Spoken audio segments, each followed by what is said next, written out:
አምላክ እግዚአብሔር ካንተ የሚፈልገው ምንድነው? ሁለተኛ በመንገዱ እንድትሄድ ይላል። በምን እንድትሄድ? ሁለተኛ ነጥብ በምኑ? የእግዚአብሔር መንገድና የሰው መንገድ፣ የእግዚአብሔር ሐሳብና የሰው ሐሳብ፣ የእግዚአብሔር ፈቃድና የሰው ፈቃድ ሰማይ ከምድር እንደሚርቅ ሰማይ ከምድር ከፍ እንደሚል እንዲሁ የተራራቁ ናቸው። የእግዚአብሔር መንገድና የሰው መንገድ፣ የእግዚአብሔር ሐሳብና የሰው ሐሳብ፣ የእግዚአብሔር ፈቃድና የሰው ፈቃድ ሰማይ ከምድር እንደሚርቅ ወይም ከፍ እንደሚል እንዲሁ ከፍ ያለ።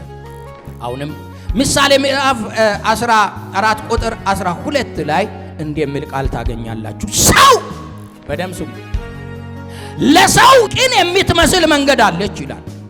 ምሳሌ 14 ቁጥር 12 ላይ ለሰው ምን የምትመስል? ቅን የምትመስል መንገድ አለች ይልና ፍጻሜዋ የሞት መንገድ ናት። ፍጻሜዋ ሞት እንደሆነ ይናገራል። ለሰው ቅን የምትመስል፣ ለሰው መልካም የምትመስል፣ ለሰው በጣም ብርሃን የምትመስል መንገድ አለች። ፍጻሜዋ ግን የሞት መንገድ።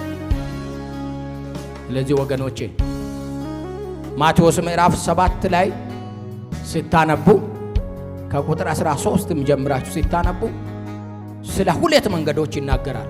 የእግዚአብሔር መንገድ ቀጭን እንደሆነ ጠባብ እንደሆነ ይናገራል። የዓለም መንገድ ደግሞ ሰፊ እንደሆነ በጣም ሰፊ እንደሆነ ይናገራል። በቀጭኗ መንገድ ደግሞ ጥቂት ሰዎች እንደሚሄዱ ይናገርና በሰፊዋ መንገድ ደግሞ ብዙዎች ይሄዱባታል ይላል። እና የእግዚአብሔር መንገድና የሰው መንገድ በጣም ይለያያል።